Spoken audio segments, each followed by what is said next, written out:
Salut à toutes et à tous, et j'espère que vous allez bien, que vous avez passé une bonne rentrée de lundi. Alors moi je vais vous raconter mon histoire avec Zenora. Figurez-vous que donc lundi j'y vais pas et mardi je rentre. Ok, déjà j'arrive juste pile poil à l'heure, 9h02. Je dis oula, bon j'arrive et on attend, et puis au bout de 10 minutes, du coup... il y a Mimi Mati, ouais, parce que j'appelle Mimi Mati. Il y a Mimi Mati qui rentre. Et elle nous dit, la secrétaire, elle nous dit, ouais, Corinne est à l'hôpital, la formatrice, elle est en train de passer une radio, machin, elle nous explique sa vie, que dans la faute, mais fait bon. Et donc elle nous dit, vous allez rester seule. En tout cas, la matinée, donc faites-vous ce que vous avez à faire sur EBP, machin et tout. Ok. Donc nous, au BP, on comprend pas trop. Enfin, bon, on comprend. Enfin, bon, moi je comprends, mais bon, quand on fait des erreurs, il n'y a jamais de correction. Donc on ne sait pas si on a fait une erreur, pas d'erreur, on peut pas revenir en arrière. Fait bon, tout le bordel. Et donc tout le monde sort son matos. Et bien sûr, Dinora ne sait pas lancer EBP. Donc moi je fais mes trucs et tout. Anne, elle était pas là, elle était absente. Je fais mes trucs et tout. Et puis je la vois, vous savez, parce que moi j'entends tout, j'écoute tout. Et je vois tout. Je suis là, ils de son, tu vois.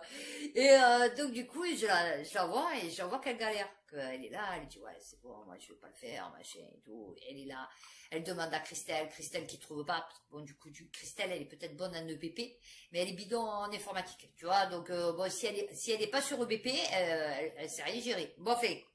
Donc elle lui dit je trouve pas, machin et tout. L'autre elle commence à flipper et tout. Et je sais pas pourquoi. Valérie qui va la voir, qui lui dit tu veux que je t'aide et tout. Et elle m'a fait tellement, pas de la peine, vous voyez, mais j'ai dit putain, c'est tellement...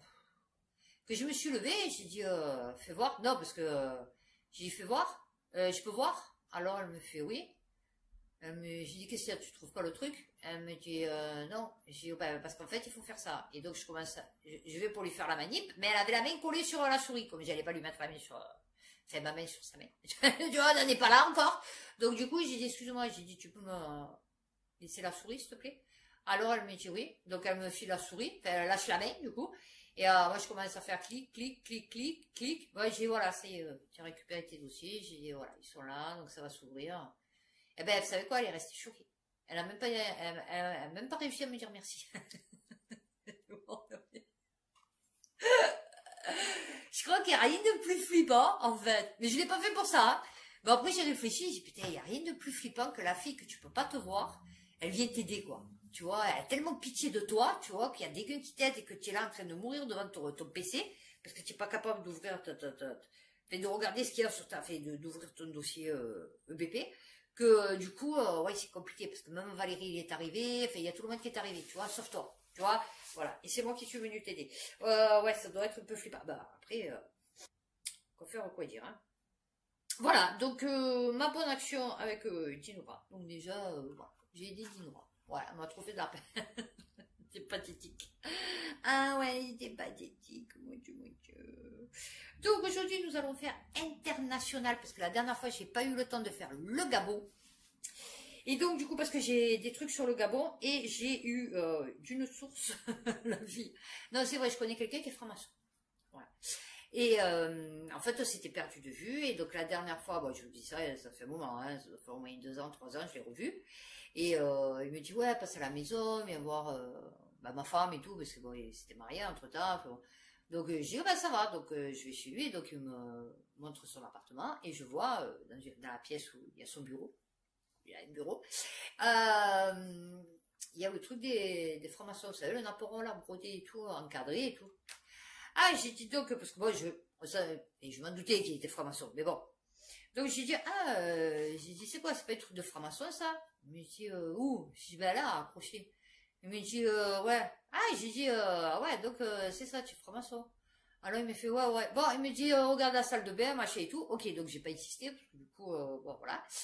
Et là, la dernière fois, je l'ai revu, et donc il me dit que lui, en fait, il s'occupe d'installer les temples, vous savez, sur la face. Bon, il n'y a pas que lui, mais je veux dire, il est chargé de ça. Parce qu'en fait, il est plus haut que le 33e degré, je sais pas quoi. Enfin bon. Et donc, lui, il est passé maître. Lumière. Je sais rien. Et donc, il s'occupe de ça. Ok. Et donc, la dernière fois, pour rigoler, j'ai envoyé par mail, enfin pour rigoler, comme quoi, Bongo, là, je sais pas quoi, il était franc-maçon. Et donc, il m'a répondu un mail, et donc je vous le lirai au moment où je ferai le Gabon. Voilà, voilà. Et il m'a raconté une anecdote. Alors, nous allons commencer par le nouvel Ops. Là aussi que du... Là, oh, c'est ça, on va être serein. Là, après la vidéo, on va pouvoir dormir sur nos deux oreilles, tranquille, zen, voyez. La Corée du Nord annonce le lancement imminent d'un satellite suscitant la colère de Séoul et de Tokyo. Ah, c'est bien. Mais vous voyez, là, rien que le truc de ça. Je me dis les satellites, parce que bon, par exemple, là, la Corée du Nord, elle envoie le sien. Mais donc, du coup, les autres, ils sont pas contents, mais il y a les autres aussi. Enfin, les leurs de satellites. Et je me dis, tu vois, parce que moi, je suis le mec. Tu me casses les bonbons, je t'envoie mon satellite sur ton satellite. Tu vois? Enfin bon, ben non. C'est bizarre. Le premier ministre japonais Fumio Kishida a annoncé, je sais trop vite les dire, mardi 22 août que son gouvernement avait été informé de ce lancement imminent par la Corée du Nord. Parallèlement, les gardes japonais ont émis une alerte concernant le lancement de fusées satellites entre le 24 et le 31 août pour 3 zones de danger dans la mer Jaune, la mer de Chine orientale et les eaux à l'est de l'île de Luçon aux Philippines. Le dirigeant nord-coréen Kim Jong-un a fait du développement d'un satellite espion militaire une priorité pour faire face aux actions militaires dangereuses des États-Unis et de leurs vassaux. Mais une première tentative de lancement fin mai s'était soldée par un échec. C'est bizarre quand même, hein? Ouais, c'est bizarre quand même, parce que tu te dis, tu vois, c'est un peu comme les pyramides. Tu te dis pourquoi il y a des pyramides de là et pas là. Tu vois? Et eux, par exemple, ils ont des fusées, mais elles n'arrivent pas à décoller. Et nous, on a des fusées qui décollent. Pourtant, la technologie, là, fait, je veux dire, tu vois, je veux dire, je pense qu'ils doivent l'avoir.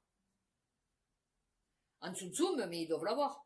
Selon Choi Ji-hil, professeur de sécurité nationale à l'université de Sangjil, le régime de Pyongyang semble confiant d'avoir amélioré et complété les aspects techniques du lancement au cours des 3 derniers mois.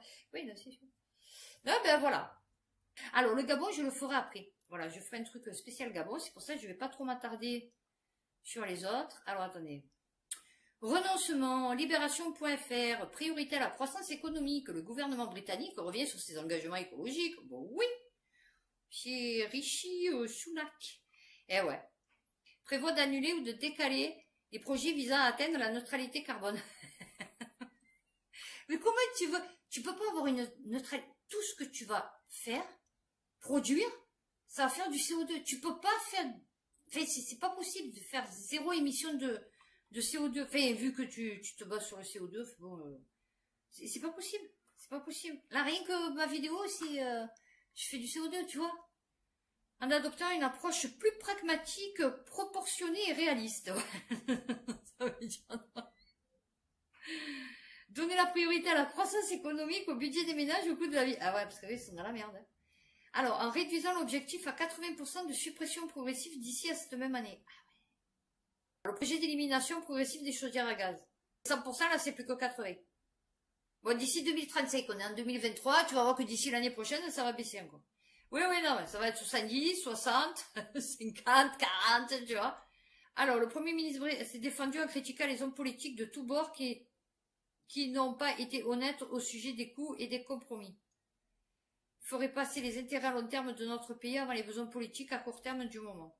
Et c'est-à-dire que là, si tu continues, il va y avoir peut-être des soulèvements. Ouais, non, donc tu te dis, bon, on va se calmer quand même. Ah ouais, non, mais je te dis, à un moment, c'est bien de faire de la merde. Mais bon. Drame frontalier. Tu te dis, putain, encore des clandos. Vacancier à jet ski abattu. L'Algérie plaide le refus d'obtempérer. Les mecs, ils te tirent même sur les jet skis. Non, mais... Ah ouais, un refus d'obtempérer à jet ski. Non, mais... non, c'est rigolo. Mais c'est pas rigolo, en fait. Non, mais c'est rigolo. Alors, Alger explique les tirs mortels sur 3 vacanciers. Non, mais il y a eu 3 morts? Ou ça se passe comment? Ah oui, il y a eu 3 morts, c'est ça. Marocains et franco-marocains. En jet ski se sont retrouvés pris pour cible par les gardes-côtes algériens. Les faits se sont déroulés le 28 août et Alger n'avait toujours pas fait de commentaires. Ces choses faites, alors, lors d'une patrouille de sécurisation et de contrôle au niveau de nos eaux territoriales, une unité des gardes-côtes a intercepté, mardi à 19h47, 3 jet skis et ont franchi clandestinement nos eaux territoriales. Putain, mais ils sont bien allés loin. Non, mais ou alors, elle était super près, parce que du coup... alors, après avoir lancé un avertissement sonore et les avoir sommés de s'arrêter... Ouais, mais tu entends le bruit du jet ski, fait, je veux dire, bon, un jet ski, tu crois que c'est des clandos, des passeurs de drogue? Non, je sais pas. Alors, sommés de s'arrêter à plusieurs reprises, les mises en cause ont refusé d'obtempérer et ont pris la fuite en effectuant des manœuvres dangereuses. Ok. Après plusieurs tirs de sommation, des coups de feu ont été tirés contraignant un des jet skis à s'immobiliser. Ah ben oui. Il est mort le mec. Alors que les deux autres ont pris la fuite. Ah ben oui, c'est sûr. Ah non mais... Manœuvre dangereuse. Ouais, mais ils étaient au large. Enfin, il y en avait que 3 de jet ski. Ah, genre, c'est pour pas blesser les autres. Ah oui, comme nous, d'accord, pardon, excuse-moi. Comme nous avec les voitures, parce qu'ils risquent de choper des passants, là, ils risquaient de choper des poissons. D'accord, ok. Des requins, fait, je sais rien, des baleines, fait, je sais pas ce qu'il y a là-bas. Non, d'accord, ok. Ah oui, non, alors, l'explication est un peu hasardeuse. Bah, fait, bon, pourquoi pas. Niamey, alors on va faire du coup Niger, parce que du coup maintenant c'est le Gabon. Hein. À Niamey, l'ambassadeur de France maintient sa présence malgré les menaces d'arrestation. Ah oui, ça c'est comme ils ont dit pour Macron. Le mec il dit ouais, il est prisonnier, il mange plus, ils sont en train genre de le faire crever, il le torture et tout. Mais quand il lui a dit ouais, casse-toi, il lui a dit non. La Français lui a dit non, non, tu restes là-bas. Ouais, non, tu restes là-bas. Ah, tu sers de martyr. Ah ouais, tu seras le martyr ambassadeur. Ah oui. Et ouais, donc Macron il a dit putain, et l'autre il veut pas partir et en plus il a pas le droit parce que le Quai d'Orsay il a dit non, tu restes là-bas. On veut pas de toi. Non, il n'a rien à foutre. Ah ouais, non, bon, ça fout. Oui, bon, allez, tu meurs de faim. Ouais, non, mais bon, perso, nous ça va. Nous, on a bien mangé aujourd'hui. Ouais, non, ça va. Il y avait le poulet avec des petites pommes sautées. Franchement, c'était un peu de parsillade dessus. Non, franchement, c'était bon. Bien assaisonné. Franchement, il s'est régalé. Ah, toi, tu as eu un tube de la NASA. Eh ouais, non, mais écoute, hein, chacun ses délires. Alors, France TV Info.fr, un diplomate européen est détenu en Iran depuis plus de 500 jours, annonce le chef de la diplomatie de l'UE. Non, c'est bien de... au bout de 500 jours. Alors, le chef de la diplomatie de l'Union européenne, Josep Borrell. Alors, l'identité d'un Suédois. Ah, il s'agit d'un diplomate européen nommé Johan Flodorus. C'est un peu chelou. Eh ouais, non, peut-être c'est pour ça, ils ont pas été convaincus. Ah ouais, non, Flodorus. C'est bizarre. Arrêté après le séjour touristique. C'est député européen. 33 ans. Ah, d'accord. Oui, tu t'es senti pousser des ailes. Non, parce que j'allais dire, tu es député européen et tu vas en vacances en Iran. C'est un peu chelou, toi.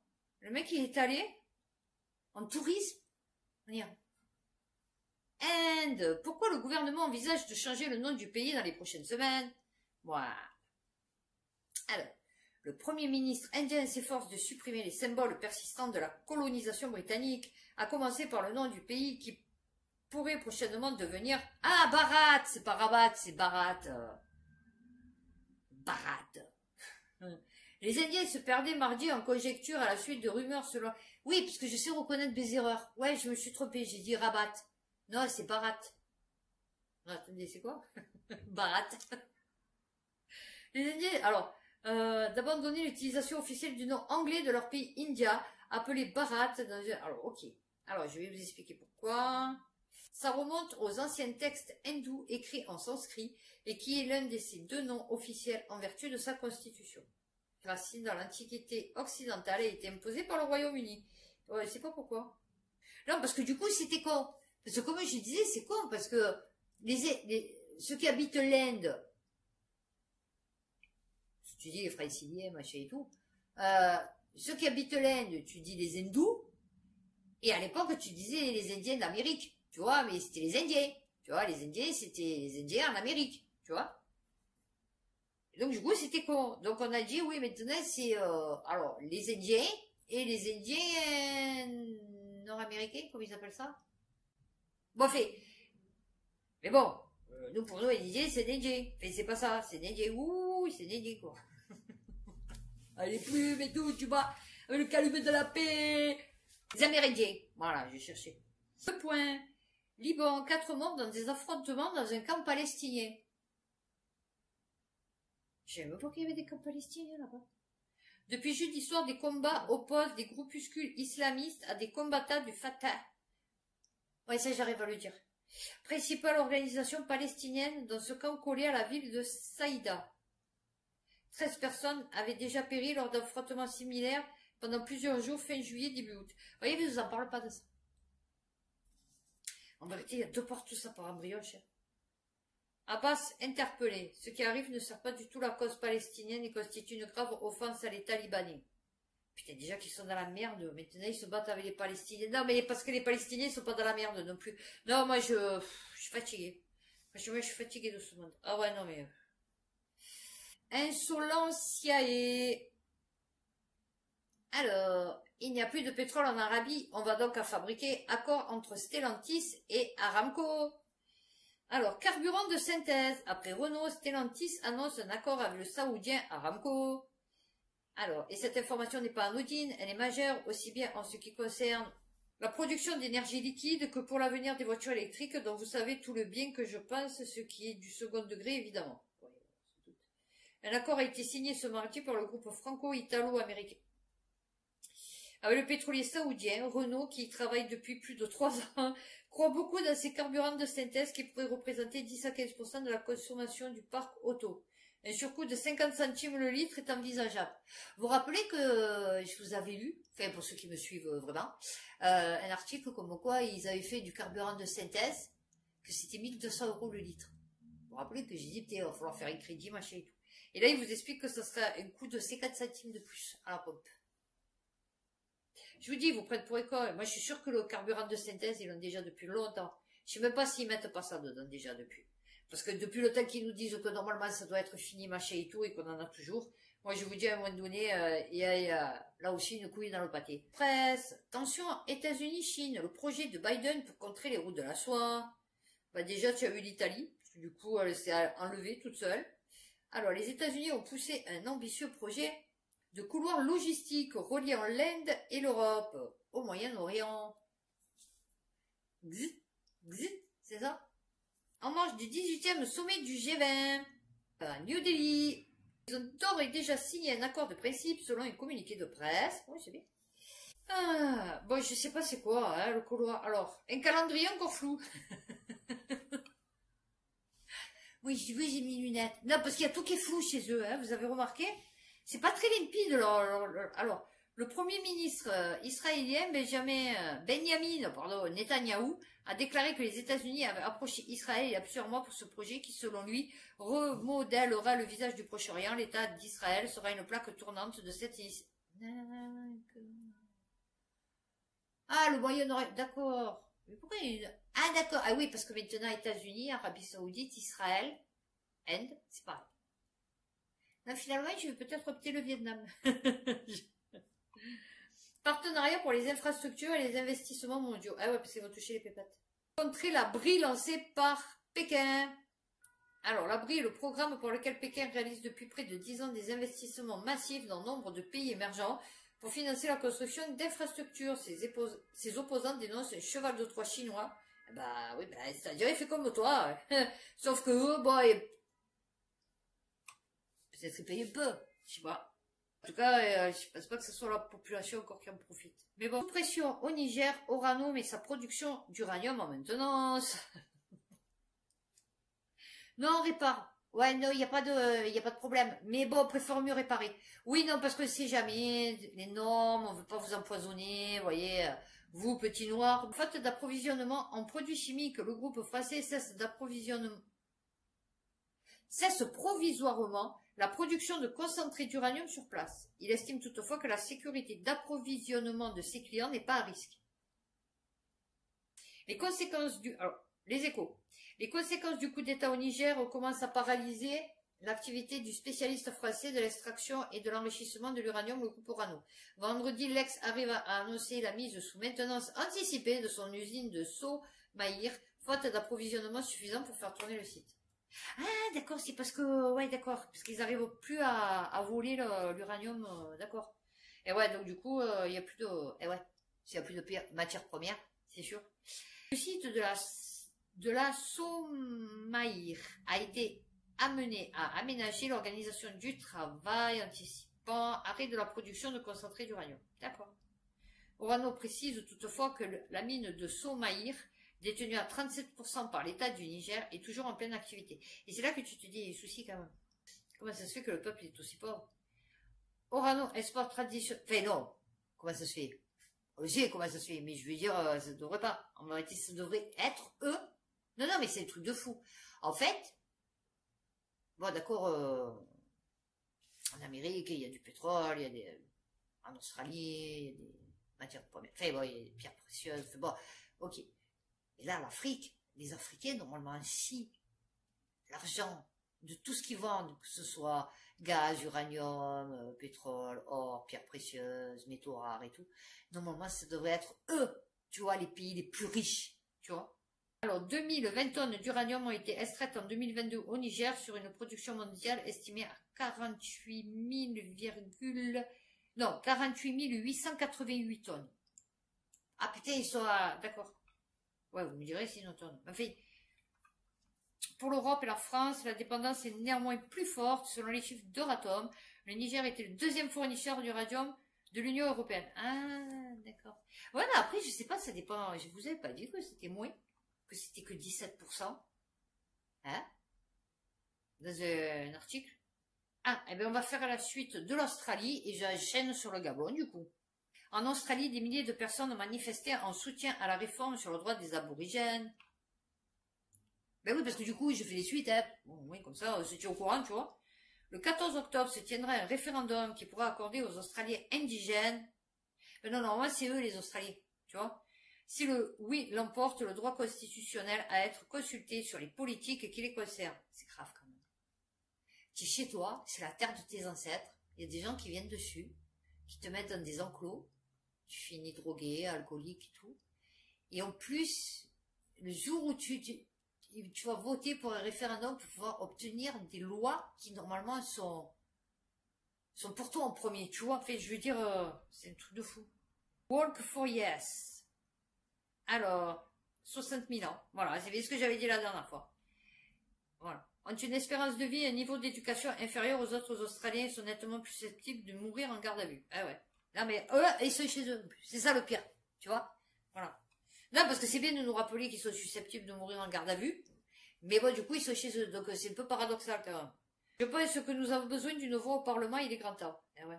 Changement qui n'a que trop tardé dans ce pays, je pense que cela ouvre la voie à des changements politiques massifs menés par les peuples des Premières Nations. Les sondages récents montrent cependant qu'environ 60% des électeurs sont opposés à la réforme. Ah ouais, ma foi. T'imagines selon la réforme? Le mec, toi, tu es là, et tu as pris sa terre et tout, d'un coup, il vient, il te dit, vas-y, casse-toi. Tu vas dire, ouais, mais ça fait 30 ans que je suis là. Et on te dit, ouais, mais moi, ça fait 60 000 ans. Donc, parce qu'il m'avait dit, là, le propriétaire m'a dit, le mec, il a 30 ans, il me dit, oui, ça fait 35 ans que je suis propriétaire. Non, c'était ton père qui était propriétaire. Mais bon, ok, pas de souci. Non, mais là, au moins... ah ouais, non, c'est pour ça qu'ils se caguent. Ou alors, par exemple, pour faire boire leur bétail, tu vois. T'as peut-être leur dire, non, c'est ma rivière, alors. Tu vois, moi, mes enfants ici baignent, et tes vaches, je n'ai rien à foutre. Tu vois, non, non, mais... Alors, ben, on va faire Gabon, du coup. Donc, on va partir du plus ancien. Et dedans, il y a le mail que je vous ai lu. Alors, Gabon, les activités du groupe minier français Eramet, mise à l'arrêt. Le Figaro Économie. Après un coup d'état militaire dans le pays, le groupe avait mis à l'arrêt mercredi ses activités au Gabon. Et donc, eux, ils font quoi? Transport ferroviaire à la reprise des activités d'extraction dès demain matin. Oui, mais donc, minier. Oui, mais c'est quoi comme minerai? Alors, le groupe minier emploie plus de 8700 personnes. Oui, d'accord, ils sont sous-payés, maltraités. Le site et ses environs recèleraient 25% des réserves mondiales de manganèse. Et Comilog, filiale d'Euramet, y a extrait 4,8 millions de tonnes en 2019. Oh, ils sont en train de leur sucer le sang. Hein. Parce qu'en vérité, toutes les richesses qu'on a, s'il n'y avait pas eux, on n'aurait rien du tout. Gabon, qui est le général Brice Oligui Nguema, nommé président de la transition. Ben, il paraît que c'est pas le top hein, non plus. Alors, depuis avril 2020, ce pilier sécuritaire du système Bongo, ex-aide de camp d'Omar Bongo, dirige la garde républicaine.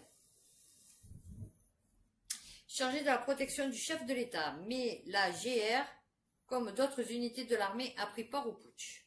Non, je crois qu'ils les prennent pour des cons encore. Il n'avait pas le droit de faire un troisième mandat, la constitution a été bafouée, le mode oui, c'est ça, voilà. Le mode d'élection lui-même n'était pas bon, donc l'armée a décidé de tourner la page, de prendre ses responsabilités, explique-t-il. Ah oui, c'est ça. Moi, je pense que c'est plutôt ça. C'est plutôt le coup, bon, tu nous as gonflé, tu vas pas partir. Nous, on a de la place, et donc, bon, on va te dégager, hein, parce que du coup... Alors, donc, j'y avais envoyé, comme quoi, Ali Bongo, il était franc-maçon. Donc, il me marque. Ah oui, ce n'est un secret pour personne. Ali Bongo est grand maître de la Grande Loge du Gabon, comme son père Omar l'était également. Pour info, c'est également le cas de Sassou Nguesso, beau-père du feu Omar Bongo, bien que plus jeune que lui, le président à vie de la Grande Loge du Congo, qui est également son grand maître.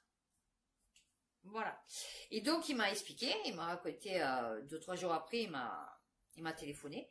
Et en fait, il m'a expliqué qu'ils avaient fait une cérémonie, je sais pas quoi, c'était le truc là. Et il me dit, donc, je l'ai croisé. Il me dit, parce que du coup, il n'y avait pas que moi. Il me dit, puis eux, ils étaient entre chefs d'État, donc, bon, du coup, pas pareil, tu vois. Et il me dit, donc, en fait, on avait, donc c'est pour vous dire le degré, on avait donné les tabliers à ces gardes du corps, les tabliers francs-maçons. Et en fait, ils avaient mis les armes dedans pour pouvoir... Enfin bon, d'après moi, c'était pas correct. Mais il m'a dit, oui, genre, oui, ils les avaient mis, mais bon, il m'a dit, bon, après, c'est chef d'État, machin et tout. Bon, donc, à mon avis, ils l'ont fait, mais ils devaient pas le faire. Bon, voilà. Donc, ce qu'il m'a raconté, il m'a dit, je l'ai vu. Lors de la cérémonie, je sais pas quoi. Donc, voilà. Oui, bon, les formations n'étaient pas trop claires, n'étaient pas trop... Mais ça va, on va y compris. Nous n'avons rien. Au Gabon, une partie de la population est dans une extrême pauvreté malgré la richesse générée par le pétrole. Eh oui. Et par l'uranium. Du coup. Bon, vous prenez le début, ça marche, hein, mais enfin, pour faire mieux tout prendre, parce qu'avec eux. Alors, une large partie de la population n'a pas profité de la manne pétrolière sous la dynastie Bongo. Des fois, vous dites, bah, attendez, les mecs, ils sont sérieux quand ils écrivent les articles ou quoi? Comment? Bien sûr qu'une large, ben, bien sûr qu'elle n'a pas profité de la manne pétrolière, mais depuis quand? Non, non, mais depuis quand, dans un état africain, la population bénéficie de la manne de pétrole, pierres précieuses, métaux rares? Non, non, mais mort de rien. 500 familles vivent dans des conditions déplorables. Ah oui, non, mais c'est sûr. Le Gabon a investi 14 millions de dollars pour la construction de Sisiba. Ce palais de la culture africaine est aujourd'hui à l'abandon.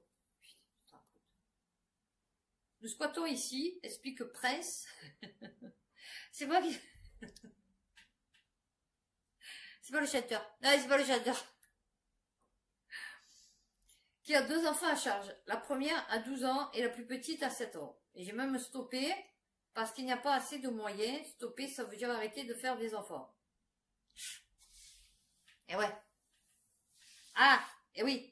Et oui, ben oui, c'est sûr qu'elle, oui, il faut pas ligaturer les tropes, elle prenne pas la pilule, oui, c'est sûr. Donc, du coup, ouais, du coup, il reste sa mère. Non, mais viens en France, parce que nous, on a fait que 4 000 naissances. Donc, Price, va au port, Port-au-Prince. Prends le bateau et viens avec ta famille, parce que là, tu vas pouvoir arrêter de stopper. Non, tu vois, voilà. Eh oui. Non, après, j'ai compris pourquoi ils viennent ici. Parce que chez eux, ils stoppent. Non, c'est pas rigolo. Il faut mettre de l'humour quand même un petit peu. Alors, Gabon, le premier ministre de la transition, forme un gouvernement de 26 membres. RFI. Alors, Raymond Ndong Sima a publié ce samedi 9 septembre la liste des 26 membres. Je sais pas si vous mettre les noms. Alors, les femmes occupent une place de choix. C'est le cas du numéro 1, si ça fait comme je sais pas où, en Égypte. La première ministre, ils l'ont dégagée. Parce que c'était la première femme, donc du coup la dernière. C'est le cas du numéro 2 du gouvernement, Muriel Minkoué Mintsa, ministre de la réforme des institutions, les affaires étrangères, échoua à Régis Onanga Ndai. Le général de brigade Brigitte Onka Noa assumera les fonctions de ministre délégué auprès du président de la transition chargé de la défense nationale.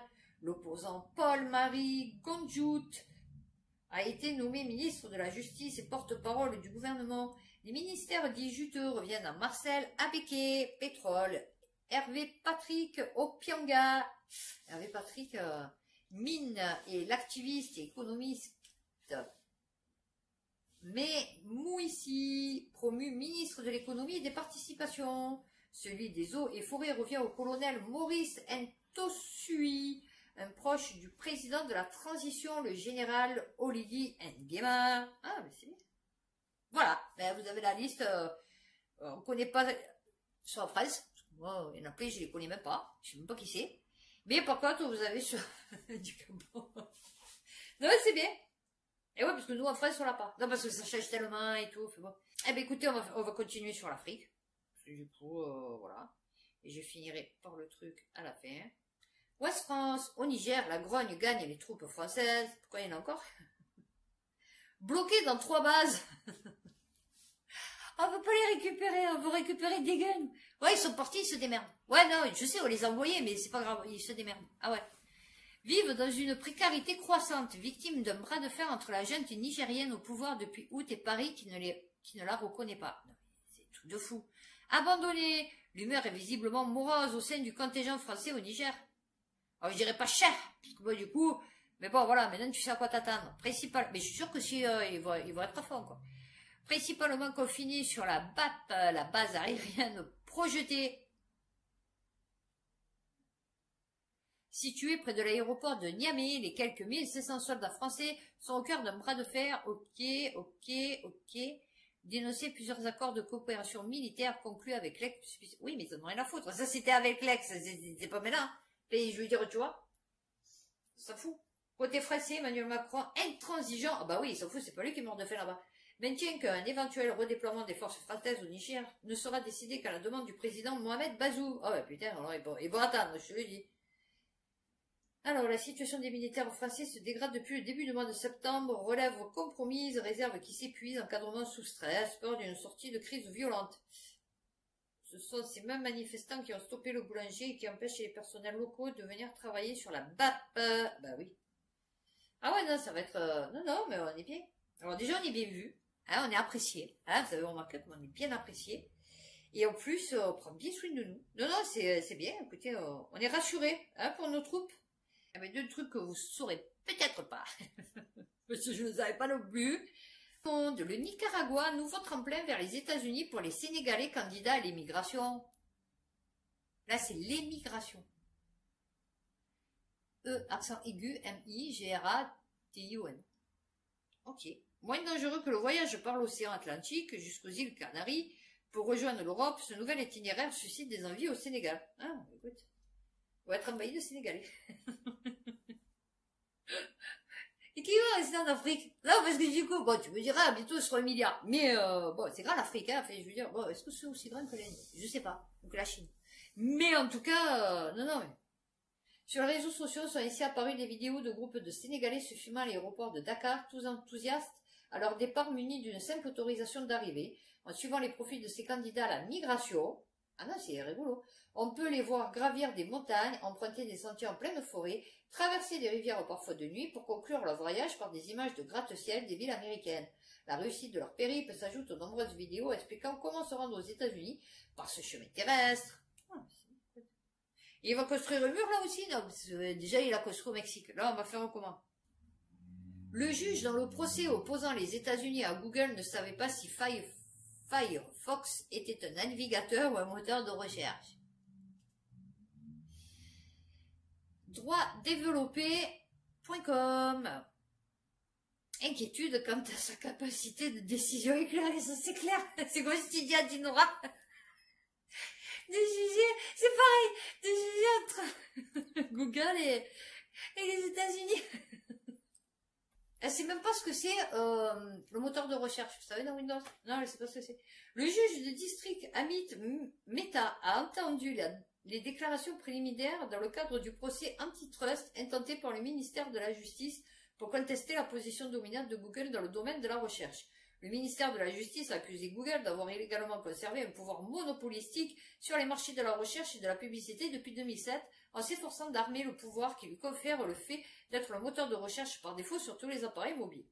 Le juge Mehta, en plus le mec s'appelle Mehta, Ou elle s'appelle Meta. Attendez, c'est qui? Non, non, le juge sera seul à décider. Ils ont dû dire, oh putain, il s'appelle Meta, lui, ça va, mais c'est bon, il doit être fort en informatique. Ah oui, non, non, mais sera seul à décider si Google a conservé son rôle de leader mondial de la recherche en se livrant à une concurrence fondée sur ses propres mérites, comme l'affirme Google, ou en adoptant un comportement anticoncurrentiel comme le prétend le ministère de la Justice. Ah non, mais... Alors Meta a même semblé brièvement déconcerté par certaines références à la technologie actuelle, incapable de déterminer si Mozilla était un navigateur ou un moteur de recherche. Ah, tout à l'heure c'était... Ah oui, mais c'est pareil, je suis con. Il a également semblé ne pas savoir comment fonctionne le SEM et s'est efforcé de comprendre les options dont dispose Microsoft pour promouvoir les publicités Bing en dehors des outils SEM de Google. Oui, c'est un peu comme moi si tu me dis, vas-y. Et encore que peut-être, moi, je comprends un peu plus, tu vois. Il est incertain si les arguments de Kavanaugh ont été persuasifs ou si l'avocat de Google a réussi à convaincre Meta que Google n'avait pas de contrat avec Microsoft et donc pas d'obligation de traité. Pour Meta, l'examen de ces arguments nécessite une bonne connaissance de l'histoire de la technologie. Il y a d'autres problèmes entre Microsoft et Google, en plus de la question du monopole de Google sur le secteur des recherches. Google Cloud, la société d'Alphabet, a accusé Microsoft des pratiques anticoncurrentielles en matière de cloud computing et a critiqué les accords imminents conclus avec... D'accord. Ah, c'est bien. Mais écoutez, Meta, il va statuer sur Google versus le ministère de la Justice et alors qu'il comprendrait au SMIC. Ouais, écoute, le juge Meta sera seul à décider. Ah ouais. Bon ben voilà, écoutez, j'espère que cette vidéo vous aura plu. Prochaine vidéo, donc, chez mon Wiko. Bon, je m'en sers pour tout et pour rien, mais bon, j'ai une puce à 2 € dessus. Et, non, Science, je vais finir par Science, voilà. Et dans un état lamentable, moi j'ai mis un protège-écran parce qu'il est tout... Vous savez combien de temps ça fait que je l'ai? Ça fait depuis... de faire 10 ans. Et là, il commence à rendre l'âme. Oui, le tactile, il est plus trop tactile. De toute façon, même mon Motorola, je sais pas pourquoi, depuis que j'ai enlevé le protège-écran, eh ben, fait déjà, avec le protège-écran, c'était compliqué. Il est plus tactile, vous savez. Alors, je le frotte un peu. C'est comme un truc, tu mets goût, mais bon... Donc voilà.